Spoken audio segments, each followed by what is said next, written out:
Hi, and welcome. Today I'm going to talk about altruism. I have a degree in psychology that I'm almost finished with. I am in my last round of classes. I should be done in about 8 weeks. So I am going to probably cover several different psychology type topics on here. Narcissism is one of the really hot topics right now. A lot of people are starting to put that out there, talk about it more, talk about their personal experiences as well, which is great. And I will definitely be doing at least one episode on that.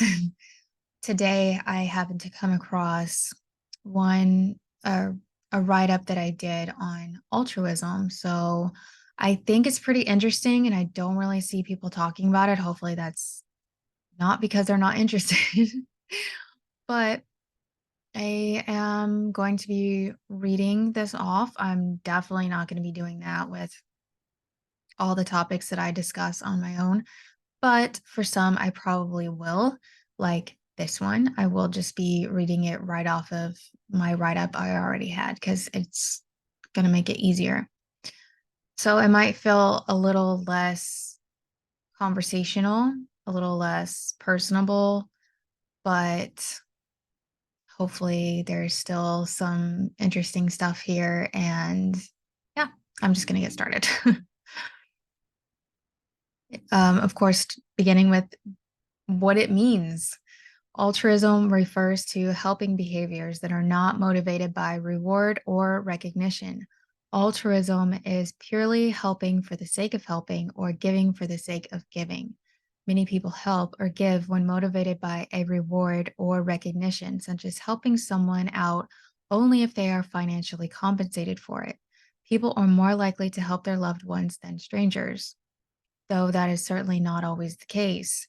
People can be less likely to help others who are at fault for the issues they need help with, meaning they need help for a situation they caused for themselves. When someone creates problems for themselves, people are less likely to offer help.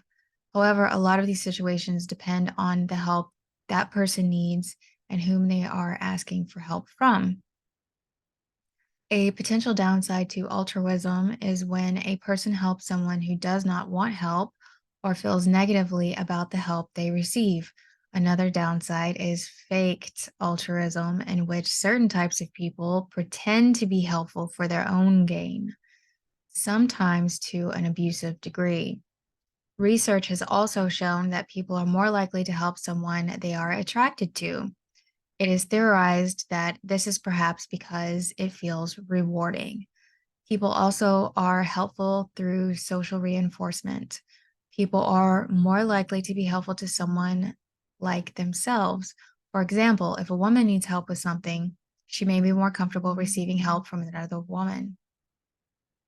However, some circumstances are, did I just make up a word? However, some circumstances are situational.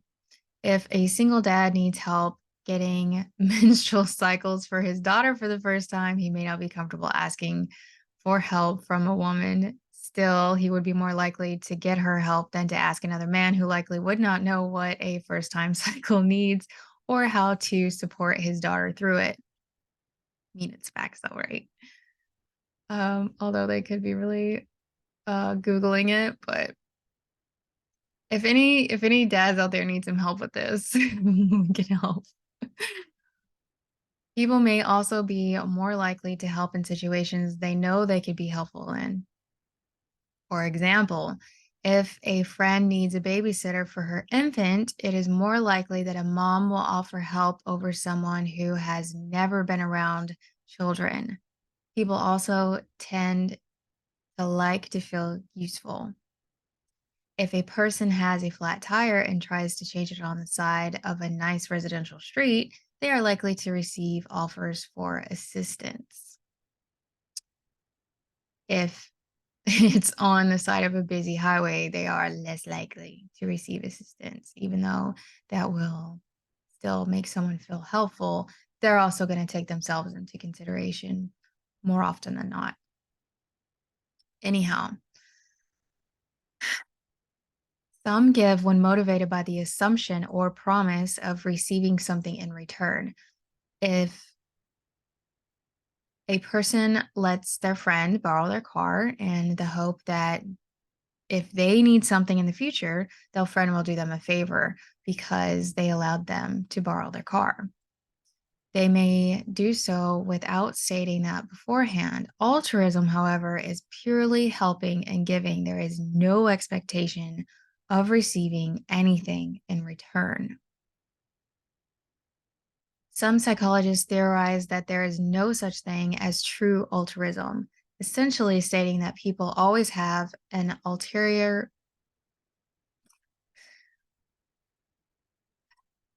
stating that people always have a motivator if they are helping someone because people are inherently selfish or what is known as self-concern. Others, however, believe that is not true. Furthermore, some studies are exploring the potential to make someone become altruistic or at least more altruistic. There are more studies showing positivity towards altruism than negative. A and results show that true altruism, does not exist. Other studies show it does exist. The biggest downfalls are in faked altruism, not authentic altruism. Altruism may look a bit different across various cultures, but it is still likely to have a positive social impact on society. Exploring the possibility that altruism not only exists but can be improved upon could create a new level of selflessness among the collective and even alter social norms. The possibility of an inherently selfless society almost does not seem real, but the potential is perhaps there, at least to some degree. A Buddhist monk that I'm not exactly sure how to pronounce his first name, so please forgive me. I'm awful with pronunciations. I think it's actually just Matthew. It's spelled differently though. Last name Richard. Says one way to see proof of true altruism is in the moments of helping without hesitation. One of his examples is an incident where a man fell on the tracks in a subway system. A bystander immediately jumped onto the tracks and helped the fallen man to safety seconds before the train went speeding by. The rescuer did not stop to think about what he would receive from that heroic act. He just acted to save another person's life. That is just one of many examples of true altruism. Though some may argue that that is simply biology, a basic type of automatic reaction more than altruism. Whichever way altruism is viewed, there tends to be a naysayer somewhere. Others believe most people are altruistic or at least have moments of altruism by nature. There is no agenda behind it nor a motivator in front of it. It is a pure act of selflessness. There are countless stories of altruism in various forms. Some people consider themselves altruistic if they are giving or helping to give themselves good karma, or basically their religion or spiritual practice encourages it. Others would argue that it is not being that is not being genuinely altruistic. But when it comes to giving and helping, it may not really matter why a person is helping. It is just being appreciative that they are helping. On a potential downside of altruism, however, some people are so giving that they must learn to create boundaries because they overgive. They give to their detriment, while others never give without an expectation or promise of receiving something in return. If the latter persons could develop altruism, perhaps no one would care if it were entirely genuine altruism or giving because they want good karma. Perhaps people could learn to be content with being helpers and accepting help without a need to justify or analyze it because altruism became a social norm. I'm going to pause on the reading for a second and just say that there is I don't know. I guess there's a little bit of gray areas here that I sort of touched on already, but I'm just going to go a little bit further and say that one of the downsides with the faked altruism, where they really are just trying to be perceived as a good person, that tends to be from people, more likely from people that are toxic, people that do fall under that narcissistic personality type of category, or at least they definitely have those traits. As anyone who has ever dealt with a true narcissist before, and I don't mean they just have a few traits or that personality disorder, is that it's a word that is thrown around a lot now, and that doesn't necessarily mean it is true narcissistic personality disorder. So let's be clear on that real quick. But anybody who has dealt with them already knows that there's a lot of fake nice there. There's a lot of self-control where they are really great and charismatic to outsiders. But once you get really close with them, like in a relationship, for example, I don't even mean best friends because they tend to also be great to their friends. But once you are in a situation such as a relationship with a narcissist, then you will really start to see that they are not actually really helpful and charismatic and amazing, but they are in control of their anger and their uh, violence and all of the other things. So it does kind of not work in true altruism's favor whenever there are people who absolutely try to take advantage. And again, it is a good thing to be helpful regardless, but people on the side of getting victimized by people like that, it is harmful for them because a lot of people tend to internalize, why are they that way with other people? Why were they that way for me in the beginning? And now I only occasionally get to experience that from them towards me. But it's mostly other people. What's wrong with me? Like it becomes a internal struggle a lot of the time. Anyway, I just kind of wanted to point that out there. Hopefully it does make sense. Just bringing a little bit of light to that. And that is one of the reasons why true altruism, where it is just giving for the sake of giving, can become a little bit of a negative side of things. And that's also one of the reasons why it's kind of back and forth on, is there true altruism or is there not? Because most people, or some people also, depending on your social conditioning, your culture, things like that, that is going to change how this is perceived. But let's just, for argument's sake, say typically people are self-centered. They are worried about themselves. And so they are only going to help if they feel like they're going to get something in return, whether that is monetary gain, whether that is um, social standing. And that's also where people begin to argue when someone is recording helping another person and then they post that online. A lot of people are going to come in and say, it's going to be divided. People are going to say, that's amazing that you helped them and you just inspired me. And now I want to give back too. Or that's an amazing idea. I want to get that started. And then you're going to have the other side that's saying, well, you just did that to look good. You did that for yourself. You're actually being selfish with that. If you wanted to really help that person, you wouldn't have posted that. And other people are saying, well, you can post that because now that's inspiration for others. And it's a good thing to see things like that. So it's divided. But anyhow, moving on. Some studies have shown that regular meditation, such as mindfulness meditation, increase altruism. Meditation and altruism are in the amygdala, the helping part of the brain. Like building muscle, people can train their brains with regular meditation practice.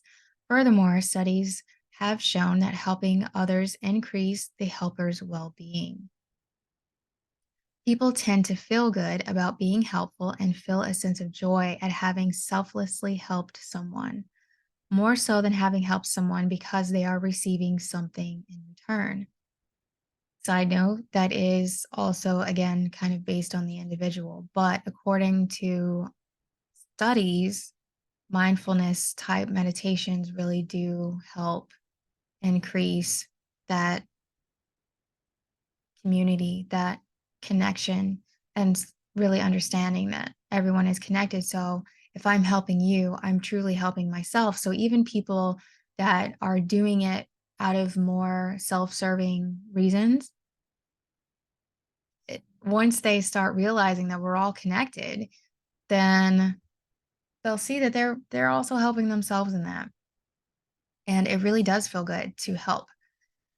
There are so many people that have talked about it, and I love it when they talk about it because, again, that gets that conversation going and it gets that inspiration out there of to help people and not be so self-centered all the time in the way that you're just me, my this, my that, my needs, my wants. It's also about others because everyone is connected. Everything is connected. All of nature is connected. And I'm not going to get too into like some spiritual talk right now, but everything is connected. And people through meditation or who are spiritual or people that do plant medicines, they see it and experience it. But even people that don't do any of that, if you are in a terrible mood, but you do something small that helps someone and really brightens their day, for a lot of people, that's going to feel really good. And that's going to elevate how you feel because it just feels good to help and to actually have that sense of community. We're supposed to be community based. And unfortunately, a lot of society has gotten away from that and has become inherently selfish. And that's one of the reasons why we have so many of the issues that we have right now. Anyway, little tangent there. Where was I at? Giving. Okay. It is much like being at work. If a worker is helping someone because it is their job and they are being paid for it versus helping someone simply because someone needs it, people are more likely to feel good about having helped because it was needed and not an obligation or expectation. If a person is in a grocery store and cannot reach something up high, they may ask someone standing there that is taller than them. A taller person does not work there, but they choose to help simply because they can. This type of help tends to feel better than when it is someone who works there and is expected to provide a service. The taller person is not obligated to help and can easily say no, but they are perhaps more likely to say yes without hesitation. They may not even stop to consider why they should or should not help, what they may be able to get out of it, or what they are, or if they are obligated to do so. It is more typical for people to just help in that situation than to tell the person in need of assistance to just go get someone that works there instead because that is part of their job. And the taller person is not being paid to help anyone, so they won't. With the possibility of everyone practicing regular meditation and actively improving their overall well being, altruism could become more typical for everyone, or at least get society closer to that possibility. Perhaps eventually, self concern would be considered unusual. And in some places, it already is. Actually, I would love to hear from people in the comments. Well, this is assuming that people show up. I haven't even watched this podcast yet, but I would love to have open up this discussion on what it's like where you're from. Are people more community based or are they more in self concern where it is very individualistic and not so much about the community as a whole? Because I will say in the States where I'm from, it tends to be more selfish, self concern. There isn't nearly as much of a community, it's very individualistic. There are exceptions, of course. There are places that are definitely a great community. That tends to happen in small towns in the country. That is not unusual to happen there. I look like a floating head. It's weird. Anyway, I blurred my background and it's blurring my arms too. Oh, distraction. Anyway, and it can happen in your neighborhood. It can be more in those ways, but I would say overall in the States, it definitely tends to be more individualistic. So, yeah, anyway, I'm really curious about opening up this conversation and learning about where you're from, what it's like, what your experiences are, and how you view altruism. Now, I'm going to continue with this. Hopefully, it's not getting boring. Everyone could be more like the situation of the taller person and the person in need of assistance, helping without hesitation and with no expectations of receiving anything in return. If companies and schools made regular meditation practice part of the work or school day, that would be a great way to help people get into a more empathetic mindset and increase their overall well being as well. With technological advances, it could be very cost effective to create an online program or use free guidance already in place. It would not need to be in person or in a dedicated room, which could be expensive to create and maintain. A question the companies and schools would face is whether to make it mandatory or optional. That's one of the many questions that could come up. People will likely be more receptive to the practice if it is not forced on them. That gets a little bit because sometimes if it is at least highly encouraged, then they're at least going to be more likely to give it a try, even though they may go in completely closed minded about the entire thing and then end up opening up to it and actually kind of liking it. So it could go either way. They are more willing to do the meditation practice if it is optional, especially if that option is a built in break time from their work and schooling.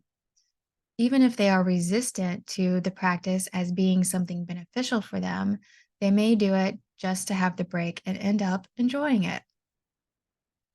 It is much like exercise, meaning it can take habit and dedication to get the best benefits. I am, I would say, not a regular meditator. I would love to be. I've done it for a regular period and then I fell away from doing it. And that just kind of tends to be how it goes for me. I really need to just stick with it. Anyway, it can also be challenging to stick to, and it can take several weeks or months to shift into a more advanced meditative state. Just like the body with exercise, the mind can take time to get into an advanced state of meditation, and the more advanced, the greater the outcome. And I don't know, I don't remember if I added this later, but I am going to go ahead and note that I forgot what I was going to note. Never mind. Maybe it'll come back to me. Unfortunately, there are not yet enough studies to fully show the benefits of regular meditation and how that improves altruism long term, but the potential is promising. A downfall of utilizing a regular meditation practice is that it seems everyone can benefit, but not many people have a regular practice. Moreover, the people who need it the most are perhaps least likely to try it even once.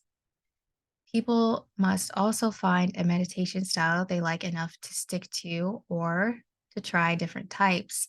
just to see how they connect with it. Studies have shown that different meditations can be more or less effective for an individual depending on their meditation style, based on how well it connects with them. In one study, researchers used the independent variable of boredom and altruism to to study the effects of two different styles of meditation: loving kindness meditation and mindfulness meditation. And this is a quote which I will credit at the end.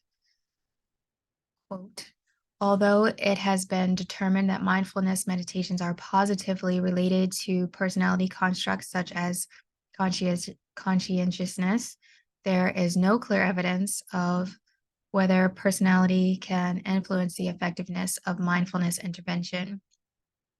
The aim of the current research was to investigate the immediate effects of single sessions of mindfulness meditation and loving kindness meditation. Results.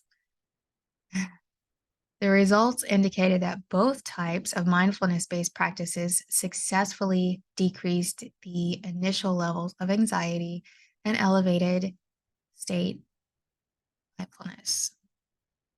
No significant differences between the outcomes of the meditative practices were observed when controlling for altruism and boredom.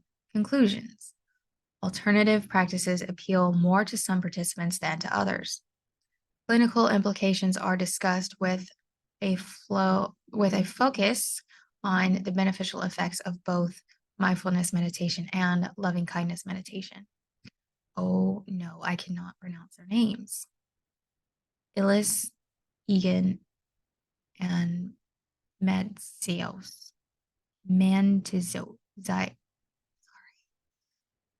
Sorry. That was done in 2019. Another study on positive effects of meditation shows an increase in altruism. Another quote, results suggest that short-term mindfulness meditation has profound effects on subjects managing to promote charitable giving across the board, but especially in these relatively uncooperative groups at the baseline level. The results raises the possibility that mindfulness meditation can upregulate human altruism and consequently modify individual decision making, promoting promoting cooperation. The present study identifies most precisely the positive effects of mindfulness meditation in the general population, exploring neurophysiological differences in these group responses to mindfulness meditation will advance our understanding of neurobiology of social cooperation while broadening our subject population to increase diversity, and not only sample size, can help us design real-world approaches to promoting cooperation in an increasingly divided world. Oh no, I don't know how to say this either.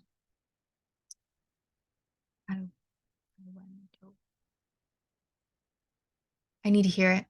I can't just read it. Sorry. I'm gonna have to put these in the description area. Have I been blurry this whole time? Low quality production we've got going on here, huh? Hello, camera. Come on. Come on. Okay, whatever. It is hopeful to see so much potential in such an easy solution. Meditation can be free and easily accessible to most people using free guided meditations on the internet or learning tips on meditations they can do themselves through books borrowed from their local library or doing some free research. Potentially, the most challenging part for many people developing and maintaining a regular meditation practice is making the time for it, but it could be well worth it. Not only can meditation have numerous positive effects, but combining that practice with purposefully becoming more altruistic, if needed to develop that habit and train the brain to have that response, would likely increase its effectiveness than meditations alone. A practical solution to a better society that is also incredibly accessible and affordable may sound outlandish or impossible to some, but the potential is there and the possibility is real. There are not many studies to show the downsides of altruism, or perhaps it is more likely to say that it is faked altruism that is the most significant downside. Some psychologists suggest one potential is narcissistic individuals. For example, using altruism as a manipulation tactic. There you go. I said it better in the paper. The thingy, my write up. Looking good socially is critical for narcissists and even some sociopaths and psychopaths, as a couple of examples. Being helpful is seen as a good thing socially, so narcissists tend to fake altruism to seem more helpful than they truly are. It is not necessarily a bad thing to be helpful for the sake of looking like someone who cares because someone is still receiving help, but for people who have dealt with narcissistic abuse, they would be more likely to understand the frustrations and show the narcissistic displays. It can be harmful in indirect or direct ways, depending on how it plays out. However, it is typically those who are closest to the narcissist that gets the brunt of their abuse. While anyone can pretend to be more altruistic than they truly are, and it is not an unusual occurrence, there are dangerous aspects to faked and authentic altruism. Some serial killers have also used altruistic tactics against people. One example is the well known case and serial killer Ted Bundy. He played off of young women's willingness to help and lured them in. Bundy would fake an injury many times. If you know the case, you know this. He fake an injury and then ask a young woman to help him put something in his car or whatever the case may be. But I'm sure everyone remembers the part where, didn't he say he had a broken arm? Anyway, only to trap her inside and then proceed to brutalize her. Can you say this word? Her, then brutalize her again post-mortem. Bundy also used altruistic behaviors like volunteering at a suicide prevention hotline as part of his good guy persona. It is not unusual for kindness to be faked and used against people in numerous ways. Another side note, and I might go on to talk about this more in an episode on itself, but the fact that there are so many, I guess we could say, snakes and industries and charities where it is supposed to be helping certain victims, and yet that's where they are either trying to give the good person persona, or that's where they help find victims, is freaking wild. The fact that it happens across the board is insane, and definitely a topic that I want to dive into further. But anyway, that's not what this one's about. Not exactly. Just worth mentioning. Anyway, it would be interesting to see more studies on the effectiveness of meditation and potentially creating authentic altruism and other feelings and behaviors that are said to be altered in persons with narcissistic, psychotic, and other personality disorders. More studies are needed. Anyone with mental health concerns should consult a licensed professional to discuss meditation practices before beginning, because there may be a risk of releasing traumas during meditation, and they may need proper support during the process or have the option for intervention if necessary. Let me also just create yet another side note, because I'm just thinking of people that are schizophrenic, for example.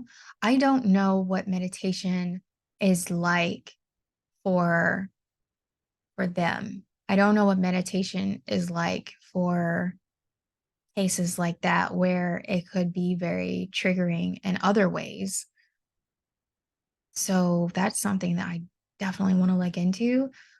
But yeah, so let me just reiterate that if you have any sort of traumas or mental health concerns where meditation might bring up things that are going to be very difficult, extra difficult, then definitely consult mental health professionals and your other medical providers to speak with them first. And it would also probably be a very good idea if you are still interested in meditation to at least try your first practice during a session with your mental health provider. That way that you know for sure that you have that support if something starts to feel really off or something starts to feel really scary or whatever the case may be. That could be a really beneficial way to go about it instead of just diving in and seeing what happens and then it end up being a scary situation for you. So just make sure that you're taking care of your mental health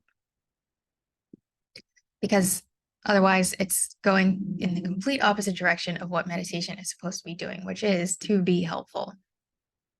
All right, back to the thing.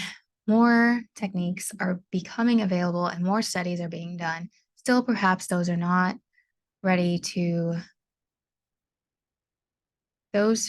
are not ready to meditate but want to develop the habit of becoming more altruistic, they can do so by purposefully creating the habit.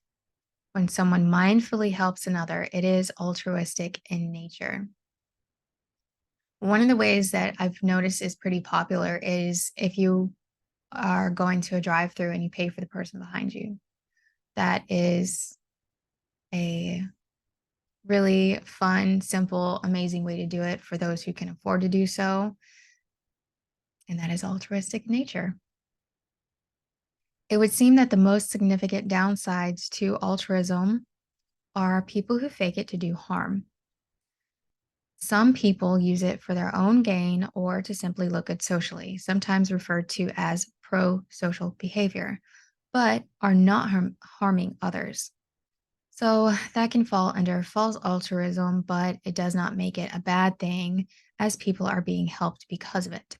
Lesser downsides are from those who have not created boundaries to not overgive, which I feel like I should make a correction here. I don't think that's necessarily on the lesser downside.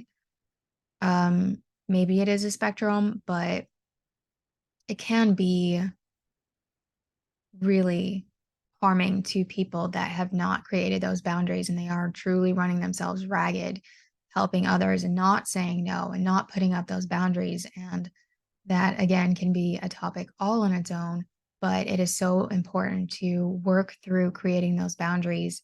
And you can still absolutely be helpful and absolutely be altruistic. You also need to not do it to a point where it is hurting yourself and you're overdoing it and you're running yourself into the ground and you're harming your health because it's too much. Boundaries are always important. And I think that that's also proven in cases of like Ted Bundy. Having that boundary of being able to say no is important, not only for your safety, for your mental health, like for all of the reasons. Don't ever feel like you always have to say yes in order to be altruistic or to try to become more altruistic. You can give without it being to your detriment. Always be mindful of your own health and safety as much as you possibly can. So, yes, it is very important to be giving from just being kind. It's still important to look out for your own safety and your own health and your own needs. And that doesn't mean that you are doing it from an inherently selfish place or any of the more negative aspects. It is just simply having that balance, which is important. All right. Those who do not use discernment when dealing with someone who is unfortunately faking altruism and essentially manipulating others for their own gain, some people take full advantage of another person's altruism. That is when altruistic people need to create boundaries to protect themselves from being taken advantage of. It would seem true altruism is not at fault, but rather those who use it against people. With every positive act, some people will use it as a manipulation tactic. However, the few should not overshadow the many. There are far more positive effects to being helpful than negative ones. In any situation, it is essential to be aware of risks. Awareness and discernment shield against adverse risks, but that should not stop anyone from being authentically altruistic, nor should it hinder people from practices that increase their well being and kindness. I'm almost done with this. Empathy and helping behaviors are crucial for positive social evolution. Humans are naturally social, and as shown in social psychology, people tend to be conformists. Even the ones who are nonconformists are affected by society. Many people are overly saturated with propaganda they do not even realize they are soaking in. If all of that shifted into more positive messaging, no one would recognize the world if that shift occurred. Everyone has become so used to social conditioning that has been penning people against each other for thousands of years. Most people could not even imagine what that change could look like. If the world were more altruistic and less aggressive, much would change. If it were more kind and community based, giving than greedy, could you imagine? Perhaps everything would change. Social norms can alter and be changed for the better. Whether or not altruism is fully authentic or people are just helping someone for their own selfish gain somehow, society would still be better off. It's a scary situation. Utilizing more altruism and helping behaviors no matter the motive. Again, situation. Authentic altruism would obviously be best, but perhaps if altruism became a social norm, people would be more likely to start being more giving and less self-concerned. Perhaps humans are not as inherently selfish as they may seem in some cultures. Perhaps that is more of the result of social conditioning that can be altered. There is excellent potential for a better society. It can begin with more people practicing regular meditation to increase positive aspects while purposefully living. Many claim meditation helps create a feeling of oneness, which increases the likelihood of people being more helpful towards others. It is unlikely that everything in the world will become perfect, even if social norms positively shift. There is simply the potential for people who want to become more selfish and sorry. Let me start that sentence over. There is simply the potential for people who want to become more selfless and mindful to create that possibility. All they need is the guidance to begin and the dedication to continue. Giving and helping attributes are not forcing people into it. It is not manipulating anyone or expecting something in return. It is giving for the sake of giving and helping for the sake of helping. It is not necessarily a bad thing for people to give and expect something in return. That is essentially the barter system that has been around forever and seems to work really well even now. Love a good barter system. That is also like going to work and expecting to be financially compensated. Expecting something in return simply is not altruism, but that does not automatically make it a bad thing. More studies are needed to show the long term benefits of increasing altruism, though regular meditation practice regular meditation practice, but so far the results are promising. Various studies show many positive potentials when utilizing a regular meditation practice to improve altruism.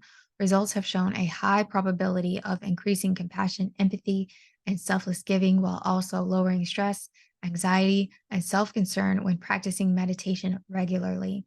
To increase altruism in society, there should be an encouragement to develop a regular meditation practice. One way to help people get into this practice is by offering it virtually through schools and places of employment. Employers can offer incentives to get people started. One cost effective way to provide students and employers with meditation is to create videos through the company or use free online videos. The positive effects of increasing altruism far outweigh the adverse effects of lacking altruism. It is worth encouraging people to begin and maintain a regular meditation practice for all its health and social benefits. And my references, in case I forget to add it below, I have the name of the article is The Effect of Loving Kindness Meditation on Employees, Mindfulness, Affect Altruism, and Knowledge Hiding. I also had Compassion and Altruism, How Our Minds Determine Who is Worthy of Help, Current Opinion in Behavioral Sciences, Loving Kindness Meditations on Well-Being and Altruism, a Mixed Methods, and Self-Love and Other Love, Research on the Relationships Among Narcissism, Empathy, and Implicit Altruism, and Comparing State Anxiety and Mindfulness Between Mindfulness and Loving Kindness Meditation While Controlling for the Effect of Altruism and Boredom, Current Issues in Personality Psychology. Also, Mindfulness Meditation Activates Altruism from Science Reports, and a systematic review and meta-analysis of the effects of meditation on empathy, compassion, and pro-social behaviors. Couple more. Heroicism, the bright side of psychopathy. And finally, how to let altruism be your guide. That was a TED Talk. Ooh, all right. Yes, that was a lot. Sorry, but it is a topic that I was interested in sharing because I don't really hear anybody talking about it. And it is kind of I mean, it's very needed to be spoken about more. It's needed to be talked about, like I said, talked about more, but also studied more. And just having this as an open conversation is great as well, because not only can we learn from each other and how everyone's personal experiences are, whether it's through themselves or through friends or relationships or their community or overall where they live, great conversations to have because we can learn from each other that way. And those are things that we're not going to see in studies because studies are done in a very specific way with specific participants. And if we just leave it as an open discussion, then that is going to make it, first of all, a hell of a lot more interesting, but also it's going to open it up completely. And I think that that is definitely a good thing. It could even help lead to more studies, make it more official. That way, people who are taking classes or reading books or trying to learn it in an official capacity will be able to have a better understanding of what it is and a more broad range of what it is, what it can be, what it isn't, all of the things. So I think it's an important conversation. I hope it wasn't too clinical sounding and it was still interesting. I also, I want to add that I do have a lot of topics that I'm probably going to be covering on here. Some of them might be like this, where it feels like it's a little clinical. Others are going to be me not reading off of anything, and some might be just reading a few little notes that I have so I don't forget something I wanted to cover. But there will be a broad range of things. If there is anything in specific that you want me to cover, absolutely let me know. You can comment below, or you can go to my website, vikingwitch.shop, and go to the contact form and submit it through there.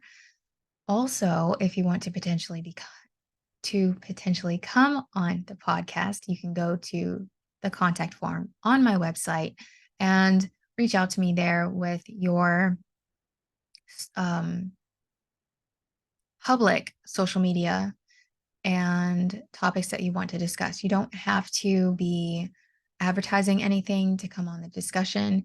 And I want it to be a public social media so I can actually see you and see that you're a real person. Don't try to catfish me or send me something that's totally locked down where I can't see anything because you're probably not going to get selected.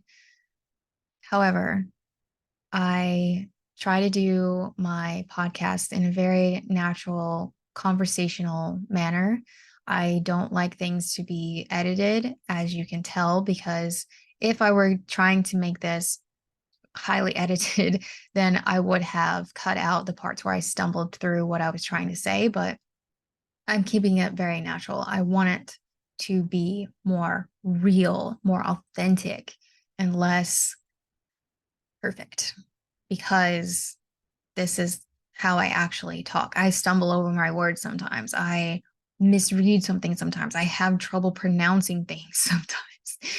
And even natural conversation with people when I have someone on here, if there were a lull in the conversation, I'm not going to cut that out. That hasn't happened yet. Hopefully it doesn't. But if it does, it's still part of the natural conversation.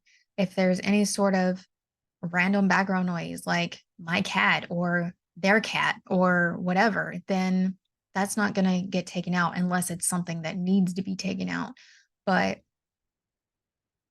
if there needs to be a pause because there's something super loud outside, then maybe I will edit that out. Maybe I will just mute and take a moment. I don't know. But I'm just trying to keep all of this as natural as possible.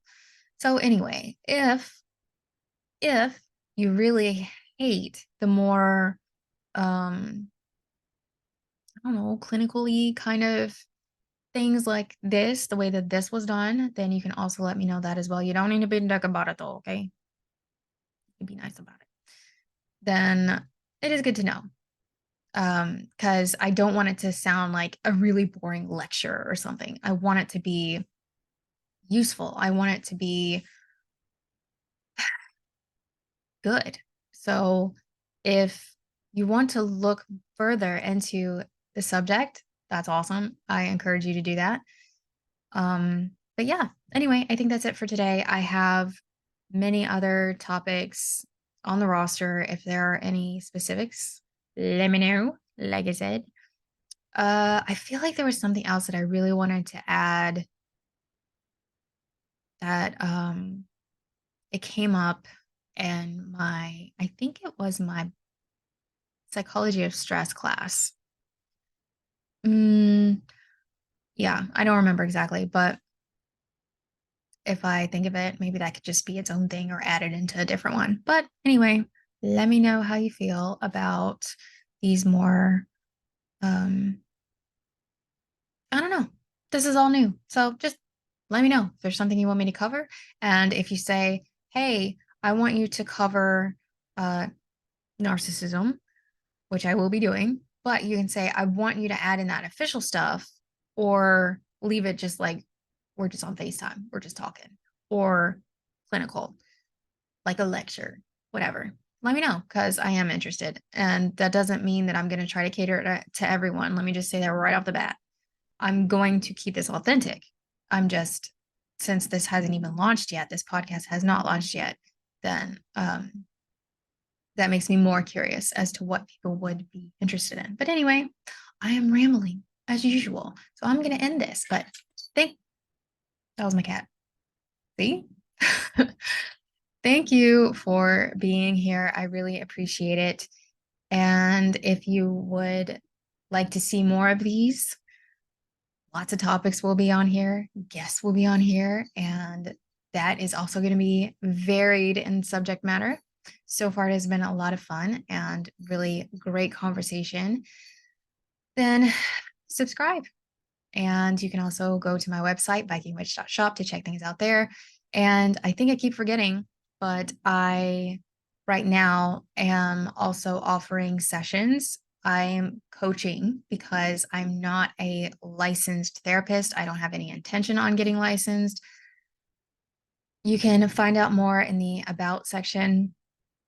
And I'm also going to be putting up a list of terms and with a bit of their definition on my website under info. I'm still working on that. If you don't see it yet, it's because I'm still working on it, but that will be up there at some point. And I do have a little bit of a shop area where it's a little merch. I can add more things if you have some suggestions. But you can also find me on TikTok. I think it's Viking.witch. I will try to add that below. But yeah, anyway, that's all for today. I hope you enjoyed and take care of yourselves. If you are interested in beginning meditation practice, there are tons and tons and tons of resources out there, free resources. There are many different methods and times that you can do it, guided meditations, not guided meditations. I just encourage you to explore and definitely take care of yourself.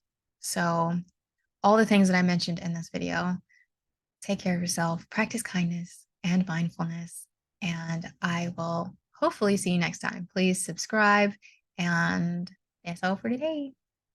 Bye.